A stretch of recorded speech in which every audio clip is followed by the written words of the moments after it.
20 koron po ng Czech Republic. Yan po ang topic na pag-uusapan natin. Pagkatapos lang po ng aking maiksing intro.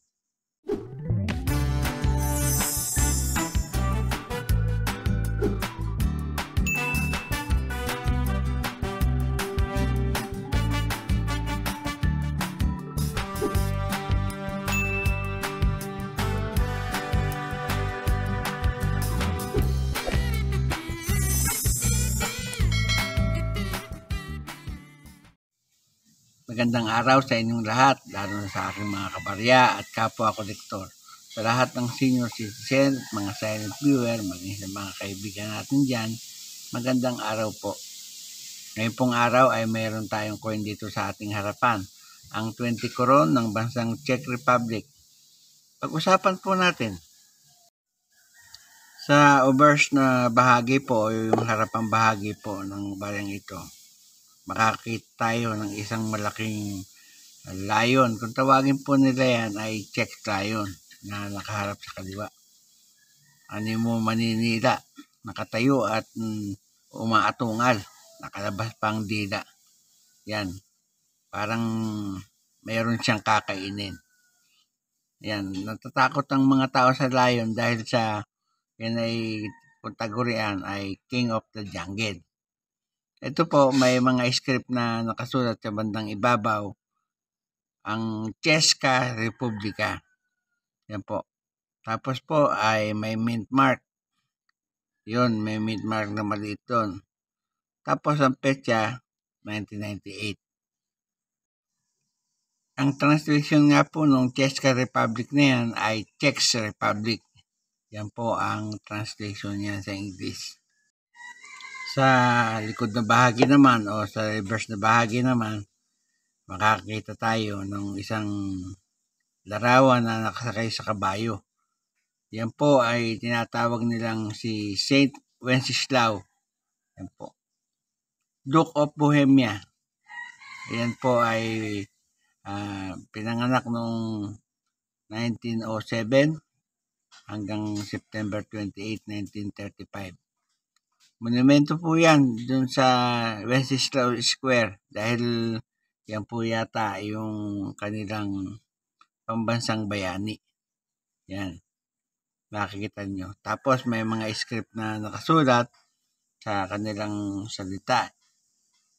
Kung babasahin ko po ay ang pagkabasa ko ay Isabati Pakleve. Nede sa naot nam I Dodochi. Yan po ang pagkakabasa ko. Pero baka po mali ang pagkakabasa ko, kaya na bahalang magka-correct. So yung namang denomination, yung 20 KC, o yung kung tawagin ay 20 koron, nandun sa bahagi ng balikat noong Wenceslao monument. Ayan. Nakikita naman ninyo. Ang engraver naman po niyan ay si Vladimir Opi. Tapos ang age niya, ang gilid ay plain. Yan. Ginawa po yan doon sa kanilang bansa, sa Czech Mint. Yan. Sa Nisu, Czech Republic. Gumagawa na po sila ng coin doon sa sarili nilang bansa. Tapos sa Hamburgerski, Munich, Germany. Yan, nagpapagawa din po sila ng coin dyan. Yung nga pong barya na yan ay galing sa bansang Czech Republic. Yan. Ang panahon ay Republic. Magbuhat 1993 hanggang sa kasalukuyan. Standard circulation coin po yan. Ang taon, 1993 at hanggang 2025, yan po ay umiiral. Value nga po, 20 koron na kung itutumbas natin sa Philippine peso, yan po ay nagkakalaga ng 54 pesos.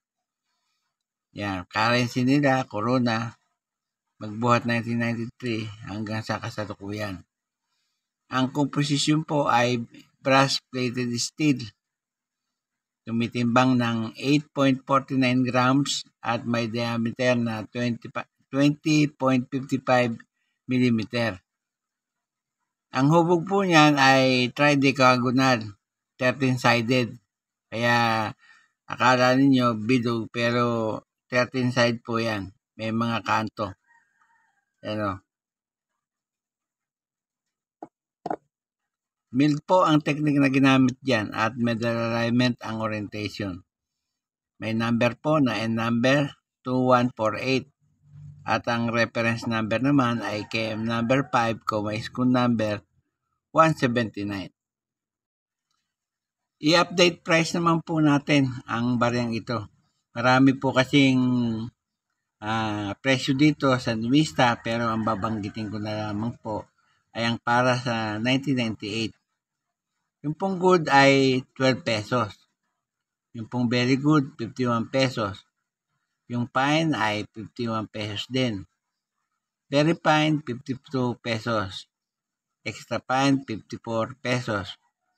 Almost uncirculated, 89 pesos. Ang uncirculated po niyan ay 290 pesos.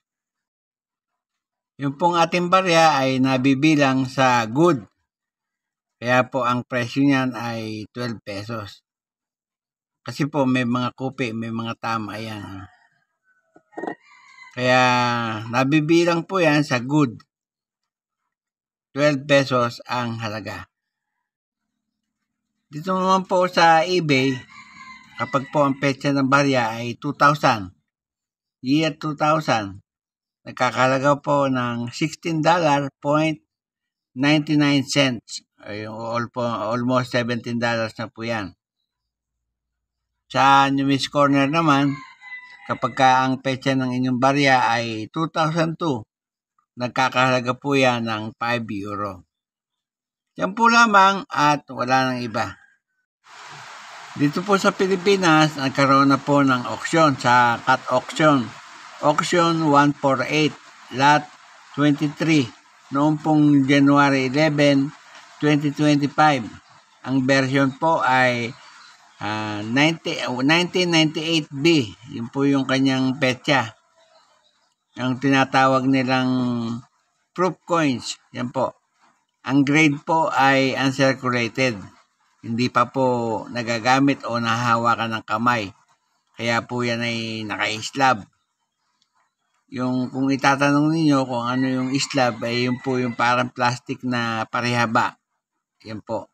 Nakapasok po doon at hindi pa po nahahawakan yung coins na yan.